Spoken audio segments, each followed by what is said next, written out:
Assalamualaikum warahmatullahi wabarakatuh. Perkenalkan, nama saya Jihan Amira Rifandina dari Fakultas Ilmu Keperawatan, Prodi S1 Ilmu Keperawatan.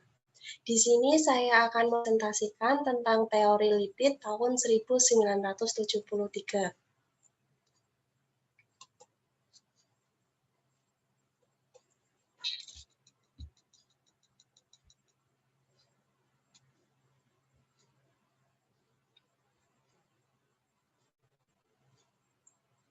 Menurut teori lipid, 1973 mendefinisikan sebagai suatu yang direncanakan atau tidak direncanakan terhadap status quo dalam individu, situasi atau proses, dan dalam perencanaan perubahan yang diharapkan disusun oleh individu, kelompok, organisasi atau sistem sosial yang mempengaruhi secara langsung tentang status quo, organisasi lain atau situasi lain.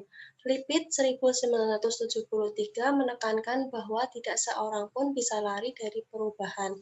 Teori ini merupakan pengembangan dari teori Lewin. Lipid mengungkapkan 7 hal yang harus diperhatikan seorang manajer dalam sebuah perubahan. Tahap 1. Mendiagnosis dan menetapkan masalah. Mengidentifikasi semua faktor yang mungkin mendukung atau menghambat perubahan. Pada tahap ini, setiap individu yang terlibat dalam perubahan harus membuka diri dan menghindari keputusan sebelum semua fakta dapat dikumpulkan. Individu yang terlibat juga harus sering berpikir dan mengetahui apa yang salah serta berusaha menghindari data-data yang dianggap tidak sesuai. Semakin banyak informasi tentang perubahan dimiliki seorang manajer, maka semakin akurat data yang dapat diidentifikasi sebagai masalah. Semua orang yang mempunyai kekuasaan harus diikutkan sedini mungkin dalam proses perubahan tersebut, karena setiap orang mempunyai tanggung jawab untuk selalu menginformasikan tentang fenomena yang terjadi. Tahap 2. Mengkaji motivasi dan kemampuan untuk berubah. Perubahan merupakan sesuatu yang mudah, tetapi perubahan keberhasilan dalam mencapai tujuan yang lebih baik akan memerlukan kerja keras dan komitmen yang tinggi dari semua orang yang terlibat di dalamnya.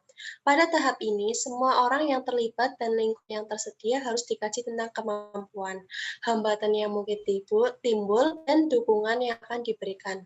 Mengingat mayoritas praktik keperawatan berada pada suatu organisasi atau instansi, maka struktur organisasi harus dikaji apakah peraturannya ada, kebijakan, budaya, organisasi, dan orang yang terlibat akan membantu proses perubahan atau justru menghambatnya. Tahap 3. Mengkaji motivasi dan sumber-sumber agen, mencari dukungan baik internal maupun eksternal atau secara interpersonal, organisasional, maupun berdasarkan pengalaman. Pada tahap ini, diperlukan suatu komitmen dan motivasi manajer dalam proses perubahan. Pandangan manajer tentang perubahan harus dapat diterima oleh staf dan dapat dipercaya. Manajer harus mampu menunjukkan motivasi yang tinggi, keseriusan dalam pelaksanaan perubahan dengan selalu mendengarkan masukan dari staf dan selalu mencari solusi yang terbaik. Tahap 4. Menyeleksi objektif akhir perubahan, menyusun semua hasil yang didapat untuk membuat perencanaan.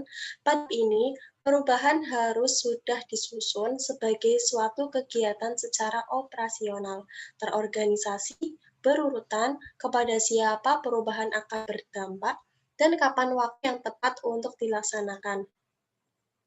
Untuk itu, diperlukan suatu target waktu dan perlu dilakukan uji coba sebelum menentukan efektivitas perubahan. Tahap 5. Memilih peran yang sesuai untuk agen perubahan. Pada tahap ini, perlu ada suatu pemilihan seorang pemimpin atau manajer yang ahli dan sesuai di bidangnya. Manajer tersebut akan dapat memberikan masukan dan solusi yang terbaik dalam perubahan serta dia bisa berperan sebagai seorang mentor yang baik. Perubahan akan berhasil dengan baik apabila antara manajer dan staf mempunyai pemahaman yang sama, kemampuan dalam melaksanakan perubahan tersebut. Pada tahap ini juga sering terjadi konflik konflik terutama yang berhubungan dengan masalah personal. Tahap 6. Mempertahankan perubahan. Perubahan diperluas, mungkin membutuhkan struktur kekuatan untuk mempertahankannya. Sekali perubahan sudah dilaksanakan, maka harus dipertahankan dengan komitmen yang ada. Komunikasi harus terbuka dan terus diinformasikan supaya setiap pertanyaan yang masuk dan permasalahan yang terjadi dapat diambil solusi yang terbaik oleh kedua belah pihak. Tahap 7. Mengakhiri hubungan saling membantu perawat sebagai agen berubah. Mulai mengundurkan diri dengan harapan orang-orang atau situasi yang diubah sudah dapat mandiri selama proses mengakhiri perubahan, maka harus selalu diikuti oleh perencanaan yang berkelanjutan dari seorang manajer. Hal ini harus dilaksanakan secara bertahap supaya individu yang terlibat mempunyai peningkatan tanggung jawab dan dapat mempertahankan perubahan yang telah terjadi. Manajer harus terus-menerus bersedia menjadi konsultan dan secara aktif terus terlibat dalam perubahan. Terima kasih. Sekian presentasi dari saya. Apabila ada kesalahan, mohon dimaafkan. Wabillahi taufik wal hidayah. Wassalamualaikum warahmatullahi wabarakatuh.